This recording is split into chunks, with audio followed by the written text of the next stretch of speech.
The following is a show we're calling On the Horizon. It's a current events-based opinionated show punctuated by chill music. So what does that mean, current events-based opinionated show? Simply put, we start with the news and go from there. We talk about the impact current events have on us and further what that impact means to the progress of our country and our world. We don't pretend to be professional economists or political pundits or anything more than a few college students just trying to work out the problems in the world. It's all in the name of progress. The opinions are our own, not our station's, and it's all live. So, without further ado, this is On the Horizon. Welcome back to On the Horizon. My name's Alex, and I'm joined in the studio by Kris. How you doing? Not too bad. How you doing? I'm all right, you know. So we talked politics, and now we're going to switch gears a bit, and the Oscars are on the horizon.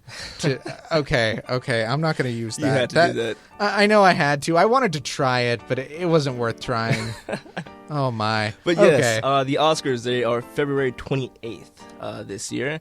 But there's a lot of discrepancy with them this year because people feel that the Oscars are a little whitewashed. They feel that a lot of minority films, African-American films, a lot of the times are being underrepresented. Represented. So what do you think the problem is here? What do I think the problem is here? Wow. There is a lot going on with this. And this has been this is the second year that this has happened. Yes. And the question I have almost immediately is, this is done by the Academy of... Yes. The Academy of Arts and Sciences. Arts and Sciences, okay.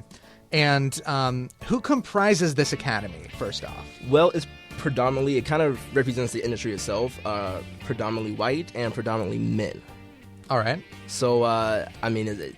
Now, does it actually represent the movie industry? I mean, you're a cinema major, but at the same time, you're not in the midst of it. But yeah. From what you know, is it representative of what the industry actually is like? What I've learned so far, the short answer would be yes. Obviously, in the past, it definitely had, just because minorities didn't have the rights back then that we have now.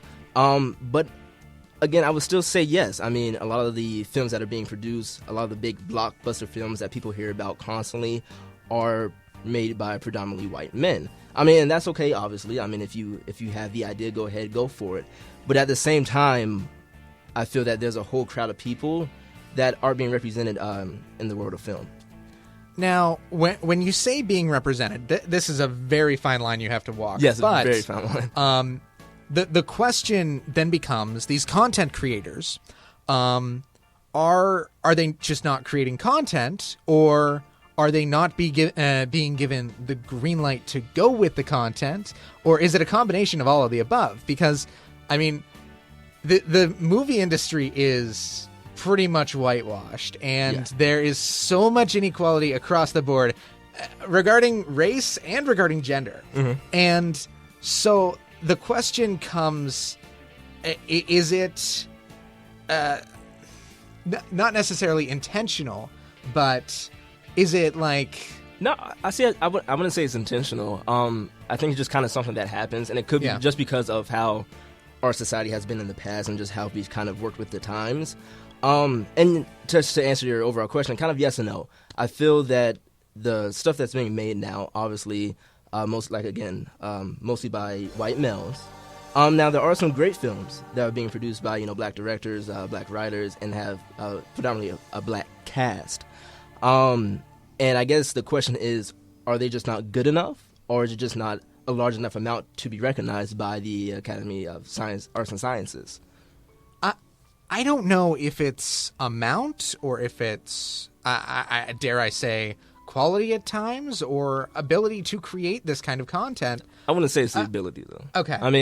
When it comes to film, anyone can pick up a camera and film something. I think it's all about the ideas. When I talk ability, I mean like the push behind to have the backing of a multi-million-dollar studio where you can get the distribution in movie theaters to get the box office number. Is there a set criterion as to what makes this, what makes the Oscar level, or is it just what these whatever Yeah. percentage white guys decide.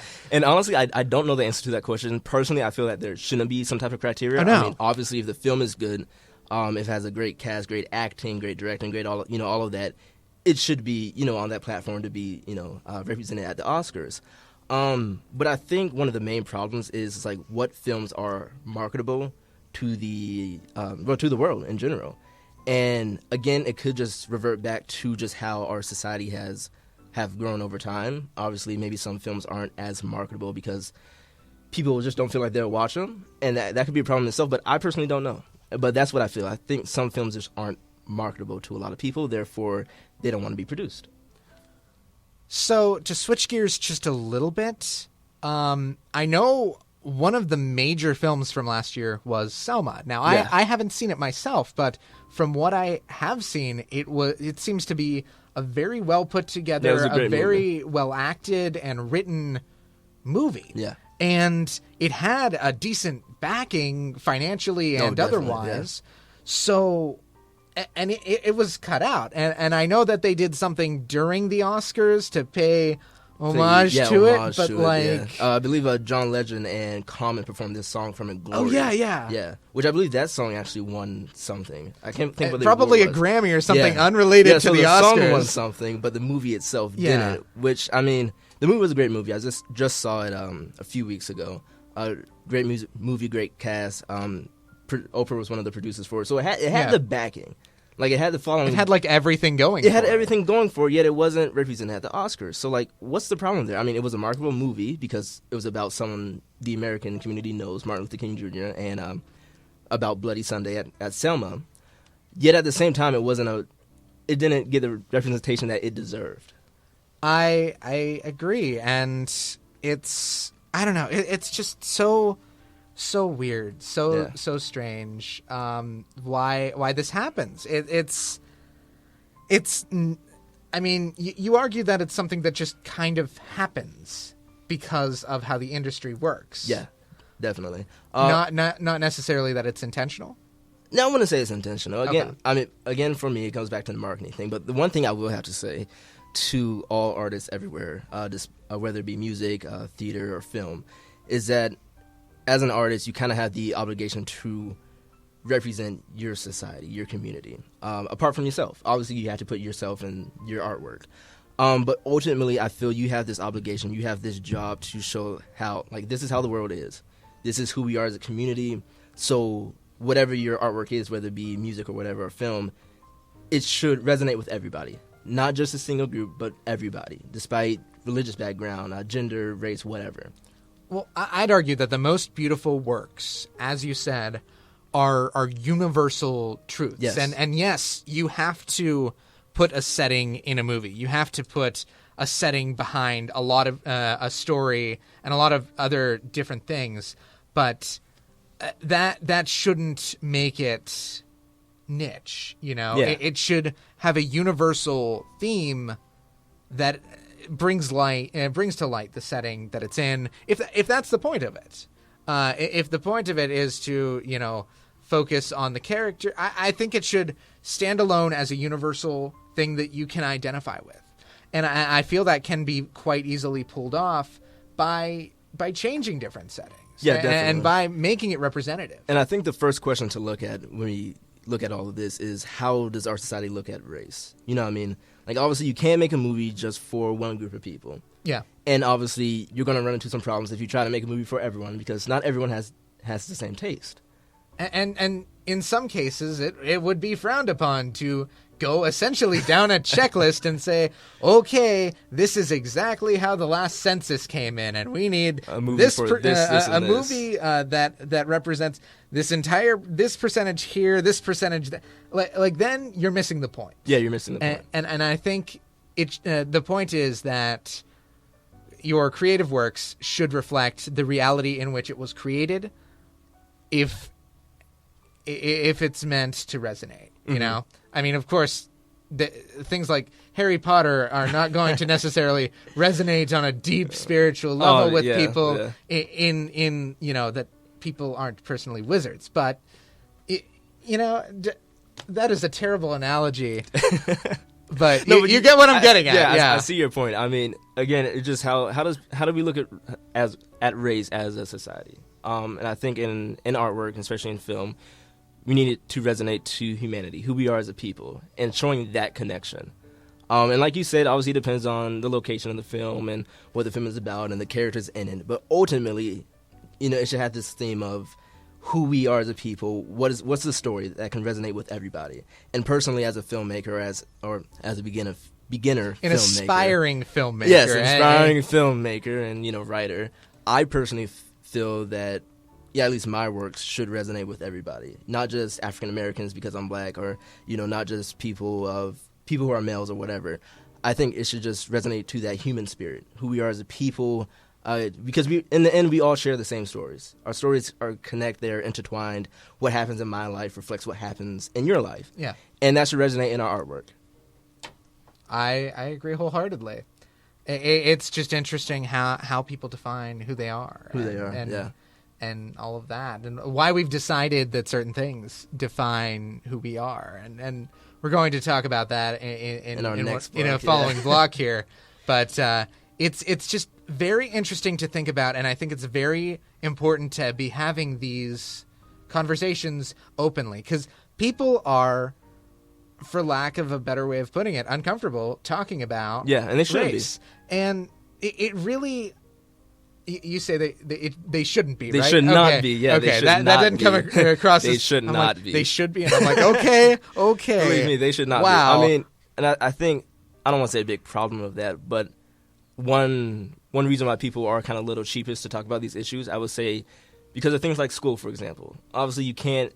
It's very sensitive to bring up race in school because people come from different backgrounds, and you don't know who's going to be offended by what.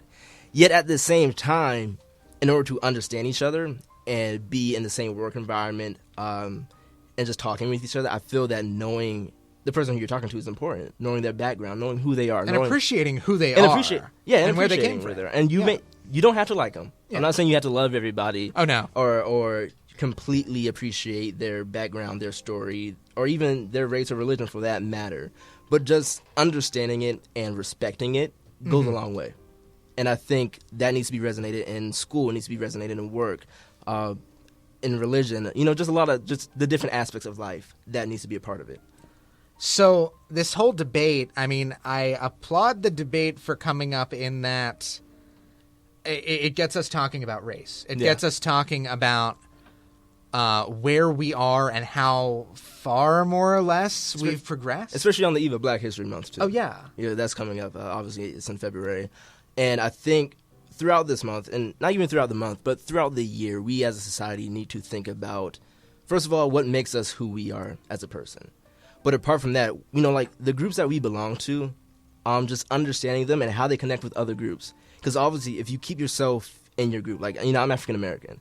So if I just thought about African American issues and politics and film and whatnot, I'm only hurting myself because I'm not looking at it from other people's points of views.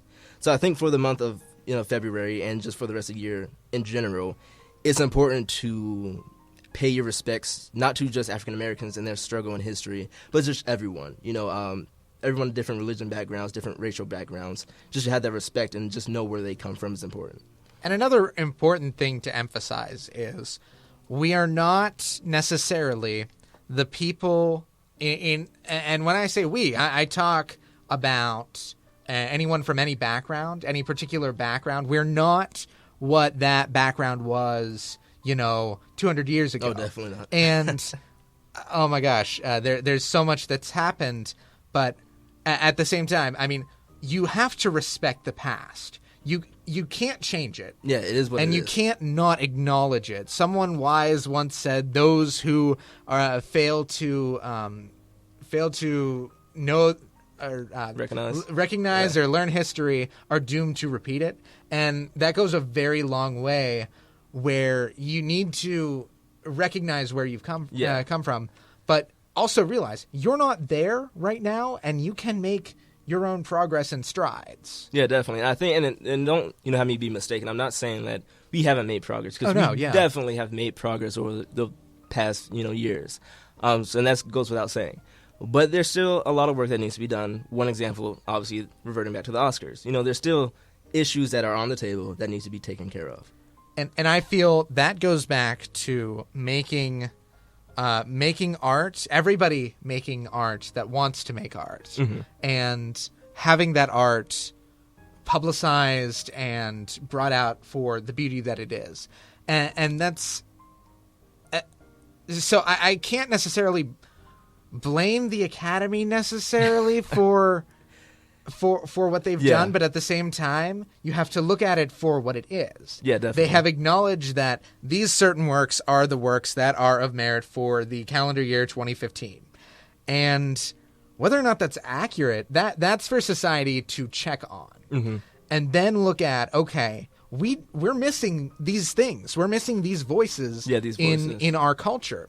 Why is that? And more people need to create things not necessarily representative of their culture, but almost as a way of like voting as a member of their culture, you know? Yeah, and what I would say just to the general public is just like, don't be afraid of being who you are and representing who you are. Like, don't be afraid to acknowledge your racial history, your ancestral history, because that in the end, that is what makes you you. So however you want to reflect that, whether it be through the arts, whether it be through, your work or your work in religion or whatever, in the end, it is you. It's a part of who you are, and it's important for you to share that with the world, because that's how we learn from each other. It's a give and take. It's not a one-sided thing. It's a give and take. And by people not being afraid to express who they are, no matter what, no matter whether, it's going to pay off your bills or whatever, in the end, just showcasing who you are as a person is important for that give and take, so we can understand each other in this society.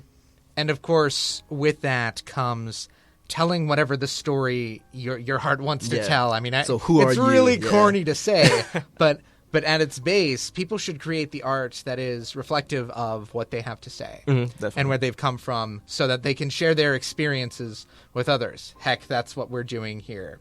So it's 9 o'clock. You're listening to On the Horizon. We'll be right back with a music block on the other side of this quick break. Thank you for listening. Hey, this is Alex, and I'm joined by Kris and Sam for our show On the Horizon, where we bring you our thoughts on current events and news. Join us from 8 to 10 p.m. on Saturdays right here on WPPJ 670 AM.